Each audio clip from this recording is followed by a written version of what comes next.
Indo British advanced pain clinic, నొప్పి మాయం, surgery దూరం. For appointments 9155515563.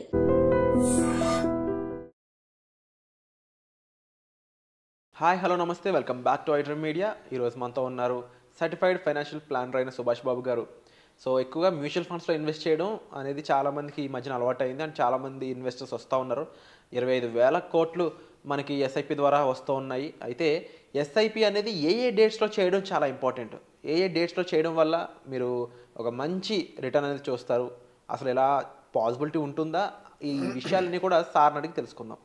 నమస్తే సార్. నమస్కారం అండి. సార్, ఎస్ఐపి అనేది చాలా సిస్టమేటిక్గా క్రమశిక్షణతో చేసే ఒక ప్రొసీజర్. దానివల్ల చాలామందికి లాంగ్ టైంలో చాలా మంచి కాంపౌండింగ్ చూసి దానివల్ల మంచి కార్పస్ చూడడానికి పాసిబిలిటీస్ ఉంటున్నాయి, చాలామంది చూశారు కూడా. అయితే ఎస్ఐపి పలానా డేట్లో చేస్తే చాలా ప్రాఫిట్స్ వస్తాయి అన్నట్టు బయట వినిపిస్తూ ఉన్నాయి మాటలు. Is it true? How it is అనేది తెలుసుకోవచ్చా? Okay, good.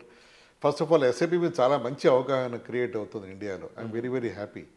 మ్యూచువల్ ఫండ్స్ అయ్యి అని తర్వాత ఎస్ఐపి మీద అంటే మ్యూచువల్ ఫండ్ ఎస్ఐపి ఒకటే అని చాలామంది తెలియదు, కానీ ఎస్ఐపి చేయాలని ఫీలింగ్ ఉంటుంది వాళ్ళకి. మ్యూచువల్ ఫండ్స్ రెండు ఒకటే అని తెలియదు వాళ్ళకి. That's fine.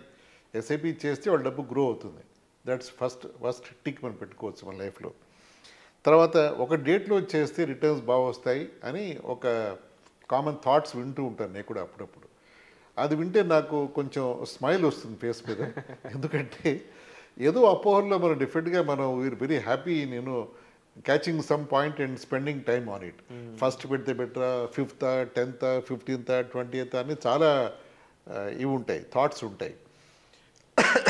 షార్ట్ ఆన్సర్ ఏమిటంటే ఏ రోజు పెట్టినా it hardly makes a difference. What is important is మన డిసిప్లిన్గా ఆ డేట్ని ఇన్వెస్ట్మెంట్ చేయగలగాలి. అది ఫస్ట్ స్టెప్. అది ఓకే. అసలు ఇది చెప్పేసి ఎవరికి నమ్మరు, అంటే ఏదో సాటిస్ఫాక్షన్ రాదు ఆన్సర్ చెప్పినప్పుడు. అది దాని డేటా పరంగా చూసుకుంటే మనం గత 10-15 ఏళ్ళుగా నిఫ్టీ ఒక ఇండెక్స్లో మనం total TRI, Nifty TRI total return index తీసుకుని ఫస్ట్ ఇన్వెస్ట్ చేస్తే ఎంత రిటర్న్ వచ్చింది, సెకండ్ చేస్తే ఎంత వచ్చింది, థర్డ్ చేస్తే ఎంత, అలా మనం ప్రతి డేకి చేసుకుంటూ వెళ్తే గత 15 ఏళ్ళుగా ఎంత రిటర్న్స్ వచ్చాయని చూసుకుంటే ఆ డిఫరెన్స్ 0.01 to 0.02% డిఫరెన్స్ ఉంది. అంటే ఒక డేట్కి మధ్యన. సో ఆ 0.01, 0.02% అంటే డిఫరెన్స్ లేనట్టే లెక్క యాక్చువల్గా చెప్పాలి అంటే. సో డేటా కూడా స్ట్రాంగ్గా ఏం చెప్తోంది అంటే ఏ డేట్ పెట్టినా పర్వాలేదు, ఆ డేట్ మనం మెయింటైన్ చేయాలి సిస్టమేటిక్గా. ఆ పేర్లో ఎస్ఐపి సిస్టమేటిక్ ఉండగా ఎలాగ ఉంది, అది చేసుకుంటూ వెళ్ళాలి. ఇంకోటి వింటూ ఉంటాం కామన్గా మనం, లంసమ్ చేస్తే బెటరా, ఎస్ఐపి చేస్తే బెటరా అని. లంసమ్ ఎస్ఐపిని కమిట్ అవ్వలేను, లంసమ్ చేస్తా అని అంటారు. ఫైన్, లంసమ్ చేసినా కూడా ఇన్వెస్ట్మెంటే. అది కూడా మనం లంసమ్ కూడా జాగ్రత్తగా తగిన డేట్కి అనుకున్నప్పుడు ఇన్వెస్ట్మెంట్ చేయాలి. అది ఇంకోటి ఏమిటంటే ఎస్ఐపి చేసేప్పుడు కొంతమంది బిజినెస్ వాళ్ళు ఉంటారు, కొంతమంది శాలరీడ్ వాళ్ళు ఉంటారు. సో శాలరీ వాళ్ళకి వాళ్ళ కంఫర్ట్ బట్టి వాళ్ళ జీతం 4th, 5th, 2nd, 3rd ఎప్పుడు పడితే ఆ డేట్స్లో వాళ్ళు ఆ డేట్ రేంజ్లో వాళ్ళు ఎస్ఐపి ప్లాన్ చేసుకుంటారు. బిజినెస్ వాళ్ళ దగ్గరికి వచ్చేప్పటికి వాళ్ళకి ఒక ఫిక్స్డ్గా డేట్స్లో వాళ్ళకి డబ్బు రాదు కాబట్టి నెలప్పుడు వాళ్ళకి డబ్బు పడుతూ ఉండొచ్చు, వాళ్ళ ఖర్చులు పడుతూ ఉంటాయి వాళ్ళకి. అది వాళ్ళ బిజినెస్ ప్యాటర్న్ బట్టి వాళ్ళు చూసుకోవాలి.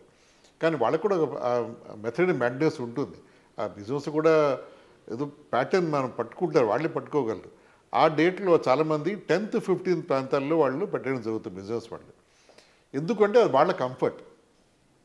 ఎందుకంటే 10th కంటే నెల స్టార్ట్ అయిపోగానే డెబిట్ వచ్చేస్తుంటే వాళ్ళు ఆలోచించుకోవాలి. 10 days టైం ఉంది కాబట్టి okay 10th 50,000, 1 lakh SIP debit వస్తుంది అని వాళ్ళు దాన్ని ప్రిపేర్ అవ్వచ్చు దానికి. అంతే తప్ప 10th పెడితే ఎక్కువ రిటర్న్ వస్తుంది, 15 పెడితే ఎక్కువ రిటర్న్ వస్తుంది మాత్రం కానీ కాదు. ఏ డేట్ కంఫర్టబుల్ ఆ డేట్ పెట్టుకుంటే బెస్ట్. అది నా లెక్కలు. అండ్ చాలామందికి కంఫర్టబుల్ డేట్ అన్నా కూడా ఈ ఆటో డేట్లో తప్పుతూ ఉంటుంది ఒక్కొక్కసారి. అంటే దీని మీద ఉన్న కామన్ డౌట్స్ అడుగుతాను మామూలుగా. ఇన్ కేస్ అలా మిస్ అయినప్పుడు, చెక్ బౌన్స్ అవడం లాంటివి జరుగుతున్నప్పుడు ఏంటి జరిగే మైనస్లు ఏంటి, అలా మిస్ అయ్యాక మనం ఇమీడియట్గా తీసుకోవాల్సిన ప్రికాషన్స్ ఏంటి చెప్తారు? చాలా మంచి కోసం వేశారండి. మ్యూచువల్ ఫండ్స్ అంటే చాలామందికి అపోహలు చాలా ఉన్నాయి. ఎస్ఐపి అంటే ఈఎంఐ లాగా కంగారు పడిపోతూ ఉంటారు. డేట్ అయిపోయింది, 5th డేట్గా అయిపోయింది, నాకు ఆ రోజు కప్పుకున్న నా సాలరీ డిలేట్గా పడుతుంది, పర్వాలేదా, బౌన్స్ అవుతుంది ఎస్ఐపి పర్వాలేదా అని భయపడతారు. ఏం భయపడక్కర్లేదు. అది మీ డబ్బు మీ ఇన్వెస్ట్మెంట్. మీరు మిస్ అయితే దానికి మీరే బాధ్యులు తప్ప మీకేం ఫోన్స్ రావు, మీకే ఇబ్బంది ఉండదు. అంటే ఈఎంఐ కట్టకపోతే వచ్చే ఫోన్స్ లాగా దీనికేం రాదు. ఓకే, 5th మీరు మిస్ అయ్యారు, 8th మీ జీతం డబ్బు మీకు వచ్చిన అకౌంట్లోకి. అప్పుడు ఏం చేయాలి? మీరు దాన్ని పర్చేజ్గా యాడ్ చేయొచ్చు, మాన్యువల్గా చేయొచ్చు, కంఫర్టబుల్గా, ప్రాబ్లం లేదు. సో మీరు వరీ అయిపోకలేదు, కంఫర్టబుల్గా దాన్ని మాన్యువల్గా యాడ్ చేసి ముందుకు వెళ్ళొచ్చు. అది మేము హెల్ప్ చేయగలం, అది చేయాలని. నెక్స్ట్ క్వశ్చన్ ఇందాక ఏదో నెక్స్ట్ క్వశ్చన్ వేసారు మీరు. ఇన్ కేస్ అలా మిస్ అవుతున్నప్పుడు మనం ఎటువంటి జాగ్రత్తలు తీసుకోవాలి? ఆ డేట్ని ఎలా ఏమైనా మేనేజ్ చేయడానికి ఉంటుందా? What to do? ఒకటి ఆబ్వియస్గా మన ఆ డేట్ ప్రిపేర్డ్గా ఉంటే ఈ హెడేక్స్ వరీ మనం అవాయిడ్ చేసుకోవచ్చు. అన్అవాయిడబుల్గా జరిగితే నేను చెప్పినట్టు మాన్యువల్ యాడ్ చేయొచ్చు, టెన్షన్ ఏం పడక్కర్లేదు. Thank you, congratulation. డేట్ని ఏమైనా మార్చగలం అంటారు? ఒకసారి మనకు డేట్ ఫిక్స్ అయ్యి ఒక 6 నెలలో 7 నెలల పాటు బాగానే జరిగి నెక్స్ట్ టైం మనకు అసలు అవ్వట్లేదు, పాసిబిలిటీ మారింది, maybe due to employment change కానీ లేకపోతే డ్యూ టు సమ్ సిచ్యువేషన్స్ అనుకున్నప్పుడు ఆ డేట్ని ఇన్వెస్ట్మెంట్ ఆపేయడం కాకుండా డేట్ని పోస్ట్పోన్ చేయడానికి ఏమైనా పాసిబిలిటీ ఉంటుందా? ప్రొసీజర్ ఏముంటుంది? అఫ్కోర్స్ ఉంటుందండి. మీరు డేట్ మార్చచ్చు, అమౌంట్ మార్చచ్చు, 1 month 2 months 3 months SIP pass చేయొచ్చు. మీరు ఉద్యోగం మారుతున్నారు ఏదో కారణం వల్ల, లేకపోతే మెటర్నిటీ లీవ్, ఆడవాళ్ళు మెటర్నిటీ లీవ్లో ఉన్నప్పుడు జీతం తక్కువ అయినప్పుడు అనేటప్పుడు 6 months 9 months ఎస్ఐపి స్టాప్ చేయొచ్చు. మీరు స్టాప్ చేసి మళ్ళీ రివైవ్ చేయొచ్చు, మళ్ళీ స్టార్ట్ చేయొచ్చు. అన్ని ఫ్లెక్సిబిలిటీస్ ఇన్వెస్ట్మెంట్స్ ఎస్ఐపి మోడ్లో ఉన్నాయి. మన ఇన్వెస్ట్మెంట్ చేయడం ఒకటే ఆలస్యం, అన్ని ప్రాసెస్లో అన్ని ఫ్లెక్సిబిలిటీస్ ఉన్నాయి, ప్రాబ్లం లేదు. అండ్ జనరల్గా ఎస్ఐపి చేయని వాళ్ళకి మీరు ఇచ్చే సజెషన్ ఏంటి సార్? అసలు ఎస్ఐపి చేయడానికి వాళ్ళకి మీరు ఇచ్చే మోటివేషన్ ఏంటి? చాలా సింపుల్ మోటివేషన్ అండి. మీరు మిస్ అయిపోతున్నారు, మిస్సింగ్ ది జర్నీ. ట్రైన్స్ వెళ్ళిపోతే మీరు ట్రైన్ ఎక్కట్లేదు, అంతే. మీరు ప్లాట్ఫామ్ కూర్చుని ట్రైన్ కోసం వెయిట్ చేస్తున్నారు. మీ జర్నీ వెళ్ళాల్సి ఉంటుంది, ముందు వెళ్తుంది, అది ఎక్కండి చాలు.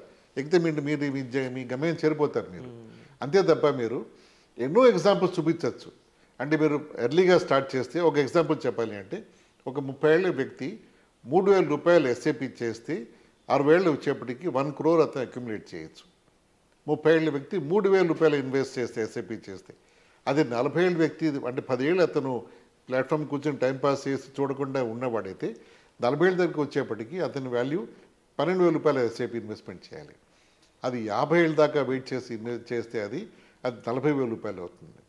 అంటే 3,000 14,000 40,000 అవుతుంది. అదే 1 కోటి రూపాయలు 60 ఏళ్ళకి వచ్చేప్పటికి అతను సంపాదించాలి అంటే సింపుల్గా 3,000 రూపాయలతో చేసుకునే పనిని 50 ఏళ్ళ దాకా వెయిట్ చేస్తే 40,000 కట్టే కంటే ఇక్కడ స్టార్ట్ చేస్తే ఎంతో కంఫర్టబుల్గా అతను ముందుకు వెళ్ళిపోవచ్చు. బహుశా టైంకి ఉన్న ఇంపార్టెన్స్ని ఎస్ఐపితో చెప్పవచ్చేమో. కరెక్ట్, టైం చాలా important. So starting early is the biggest Mantra in SIP mutual ఫండ్స్లో. So very great information sir, thank you so much. So ఇలాంటి మరింత గైడెన్స్ మీకు కావాలనుకున్నట్లయితే మీరు డిస్ప్లే అవుతున్న నెంబర్స్ కాల్ చేసి సార్తో మాట్లాడవచ్చు. అయితే ఈ ఎపిసోడ్పై మీ ఒపీనియన్ ఏంటో కామెంట్ సెక్షన్లో మెన్షన్ చేయండి. అండ్ తప్పకుండా ఎస్ఐపి గురించి మీకున్న డౌట్స్ ఏంటి, మీకున్న అపోహలు ఏంటి, వాటి గురించి కామెంట్ సెక్షన్లో మెన్షన్ చేసినట్లయితే వాటి గురించి తప్పకుండా ఒక ప్రత్యేకమైన ఎపిసోడ్ చేయడానికి మాకు వెసులుబాటు ఉంటుంది. అండ్ చూస్తూనే ఉండండి ఈ ఛానల్ని. వచ్చే ఎపిసోడ్లో మళ్ళీ కలుద్దాం. Thank you so much.